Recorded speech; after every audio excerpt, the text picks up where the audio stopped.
What's up, GDC 2021? I'm Lawrence Mien, Director of Partner Experience with Xsolla.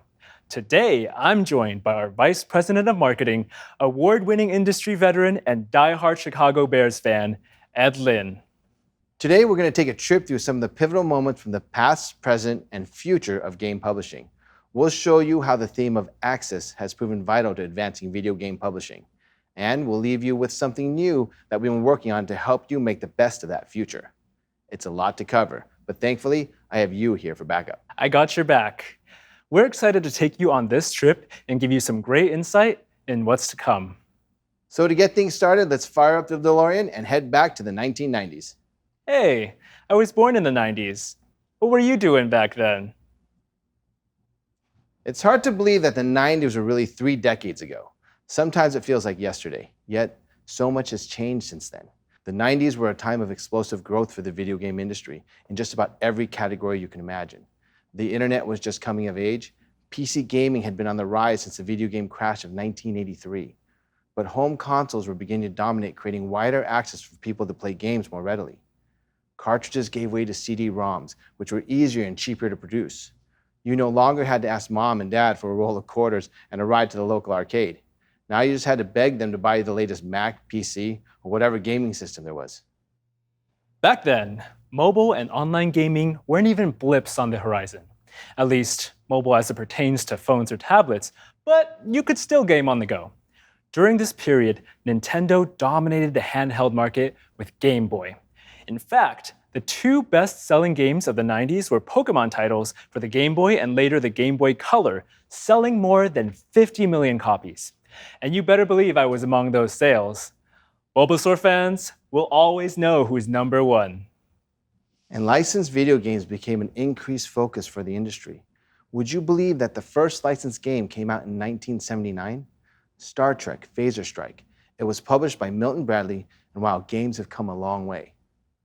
That one has the honor of being one of the only licensed video games of the 1970s. But the number of licensed games would explode in the 80s, and that amount would double again in the 90s and the following decade, and so on.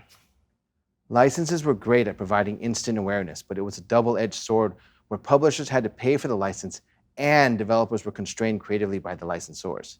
Movie tie-in games were the most prevalent, and studios often wanted these games to be released alongside the film, which meant an extremely rigid development cycle.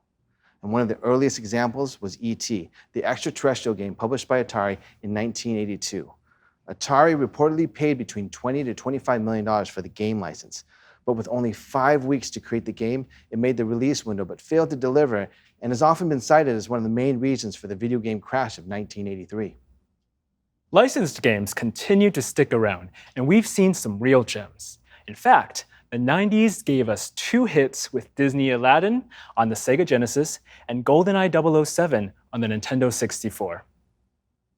Odd job for the win. But a significant challenge with licensed titles was a heavy reliance on the brand of the IP and not the quality of the game. Game adaptations weren't the only issue. We would see the flip side of that equation with a number of poor performances at the box office based on video games over the years. Mortal Kombat, Street Fighter, DOA, Super Mario Bros., Double Dragon, need I go on? Access to these IPs were also held for the mighty few. Activision, THQ, EA, they were all licensing machines. It just wasn't available for everyone. But here we at Xsolla, we want to change that. We'll get to that in just a bit. Let's continue. Now that we've set the scene, let's take a look behind the curtain. What was PR and marketing like in the 90s? The world of PR looked a little bit different back then. The video game craze that started in the 80s was still running very hot, and these titles were the supermodels of the games industry. This meant that PR was focused on chasing down journalists and trying to land that coveted cover story. That often involved some whining and dining, but you had to do that because everyone else was. Your game wasn't going to get any love if you didn't at least build a strong relationship with these game journalists. Back then, they were seen as the most trusted experts in the industry. They had the biggest reach and commanded authority with audiences around the world. That's also when massive trade shows started to appear, with E3 in 1995 and Tokyo Game Show just 1 year later. Even in the beginning, these shows had tens of thousands of attendees and were often make or break moments for announcements and previews. And capturing assets back then, was very different. That's right. You millennials have it so easy now. Back in my day, Oh, here we go. back in the 90s and the early 2000s, to take screenshots of games, you probably used a Beta SP. That meant recording the game, scrolling through frame by frame, and capturing it as a screenshot on your computer. There was no breaking the camera, scripting shots, or using Photoshop to touch up these screens. You simply had to play the game and hope that you could find something you could use. Then there was these print ads, these glorious, amazing, ridiculous print ads that usually had no images of the game at all. They were extremely in your face and ranged from the strange to the bizarre, and ones that you probably couldn't get away with today. Although I'm biased because this one's one of my favorites. And sure, we have the console wars of today where PlayStation fans squared off against Xbox diehards, but back then we had the original console war. Genesis does what Nintendo don't. Ooh, burn. Although, to be fair, the video game television ads in the 90s were amazing too. Nintendo had a response of their own a year later, with someone you might recognize showing off the Super Nintendo. What's really amazing is that Paul Rudd looks pretty much exactly the same. I'm not sure how he does it, but I'd like to get in on that fountain of youth. Yes, the TV ads from the 90s were amazing, and we could spend hours watching those highlights. But you can go down that rabbit hole on your own. Let's keep moving. Let's see how the distribution in video games has evolved. The 90s saw video games continue to transform into an increasingly complex industry, with global revenue hitting $40 billion by the end of the decade. There was a boom as new players such as THQ entered the field alongside fledgling companies like Acclaim and Majesco. They found themselves facing off against veterans like Atari, Activision, EA, Sega, and Nintendo. Even non-gaming focused companies like Sony wanted a piece of the action. At the time, developers were also required to work with publishers if they wanted to get their game to market. They didn't have the access to consumers as we have today. Physical media was the name of the game, and the specter of digital distribution didn't exist yet. Ed mentioned the shift from cartridges or floppy disks if you were a PC gamer to CD-ROMs, which made the manufacturing process much cheaper. However, they still needed to have the packaging designed, printed, stocked, and shipped. And once your game reaches its destination, well, you have another gatekeeper to consider. Retailers. Retailers were king, and physical media ruled the land. You could only buy games and systems at big box retailers like Target, Sears, Toys R Us. Every mall had an EB or a Babbage's where you could also purchase games. And your other option? Piracy. But shh, that's a topic for another day. Developers and publishers had no other outlet besides the retailers, and they had to sacrifice an estimated 25% of their revenue to them, while packaging and shipping costs ate into their profits. We saw the continued rise of consoles. Sony released the PlayStation, then the PlayStation 2, which has then become the best-selling video game console of all times. Nintendo dominated with the SNES, GameCube, DS, and Wii, and Microsoft entered the game with the introduction of Xbox and later the Xbox 360. Sadly, Sega, who had given us greats like the Genesis, the Game Gear, the Saturn, and the Dreamcast, left the console business and returned to being a third-party publisher. I guess Nintendo did it in the end. RIP Dreamcast. That system was really ahead of its time with a built-in modem and that visual memory unit. Visual memory unit? More like visual memory lane, am I right? Okay, sorry, that was terrible. The 2000s were also the beginning of the PC gaming is dead chatter, but like Ganondorf, it survived for generation after generation. In fact, PC games have remained popular and seen solid and steady growth since the 90s, and especially since the rise of online gaming and services like Twitch, where watching people play became a massive hit. And you haven't really lived until you built your own PC gaming rig, which is usually obsolete by the time you finish, but so worth it. By the way, I look exactly like this when I put mine together. Anyway, that's how things looked at the end of the 90s, but there was so much change on the horizon. While there would continue to be improvements in graphics as the industry adopted 3D and high def, the biggest change was the widespread adoption of the internet. Online gaming started to show its true potential as the 90s ended. Everquest, considered to be one of the greatest games of all time, came out in 1999 and raced to a peak subscriber base of 550,000 players. That paved way for World of Warcraft, which would become the first MMO to have more than 10 million active subscriptions. Then there was the arrival of Steam in September 2003, which was initially created to provide automatic updates for Valve and other third-party games. but would eventually pave the way and showcase the power of digital distribution on a grand scale, creating direct access to consumers. Now let's talk about licensed games here again. The number of licensed games continue to grow year by year, decade by decade. Some successful titles, like 2004's Spider-Man 2 from Treyarch and Activision, continue to be based on films in theaters. But we started to see games based on the properties themselves, such as Batman Arkham series, Kingdom Hearts, and of course, the recent smash hit from Insomniac, Spider-Man Miles Morales. So, how did these changes affect the landscape we just covered in the 90s? To start with, there was a huge shift in PR with the rise of the internet. Online press and gaming-focused websites like Joystick, IGN, Kotaku, and many more became must-get placements for games.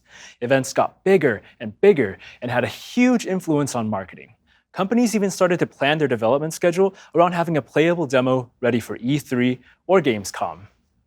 But the biggest PR change by far has been the accessibility brought on by social media and streaming. Everyday gamers have become tastemakers in a sense. Game journalists with a following big enough to influence a game's success.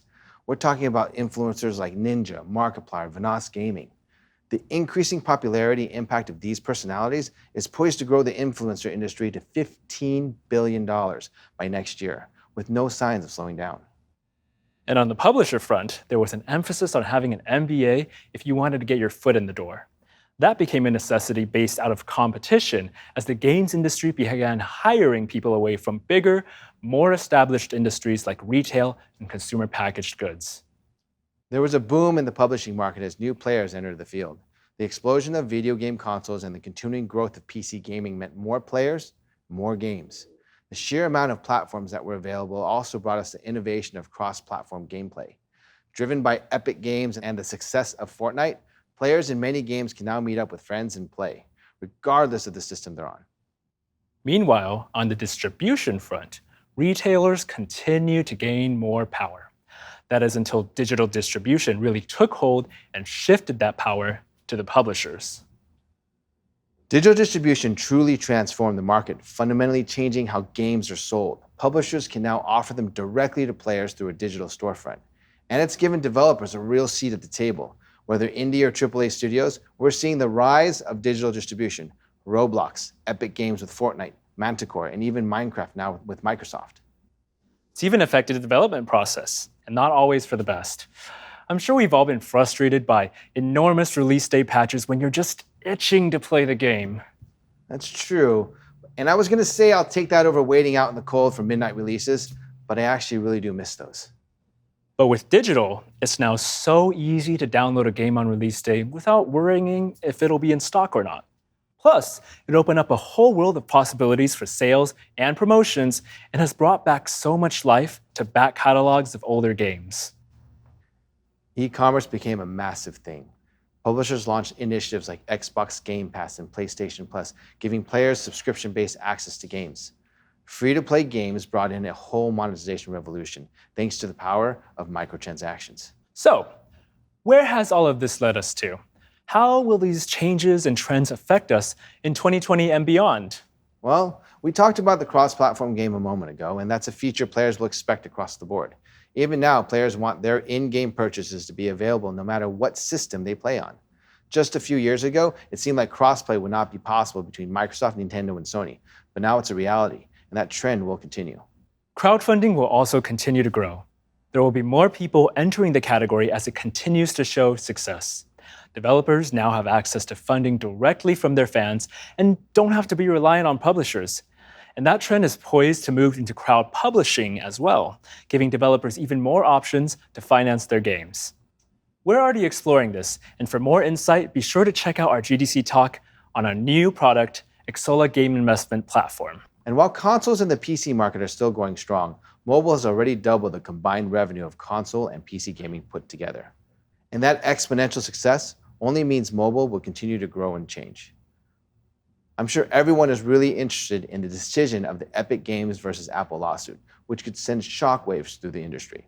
Subscription models and game passes will continue to gain popularity as a way to monetize. We've all heard the rumblings that Netflix is looking to enter the video game space, and you can bet that is going to make an impact. That and higher internet speeds becoming more available could also spur the growth of cloud gaming. We've seen it come close with Google's Stadia and Amazon's Luna, but widespread adoption hasn't happened yet.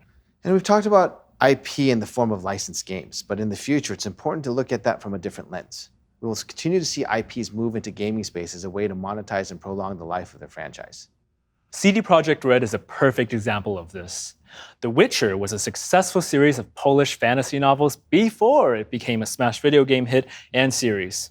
And Cyberpunk 2077 is based on a role-playing game from the 80s. No doubt that we'll see more of that in the near future. We'll also see more publishers and developers create true metaverses for their own IP instead of just games. Fortnite is by far the best representation of this.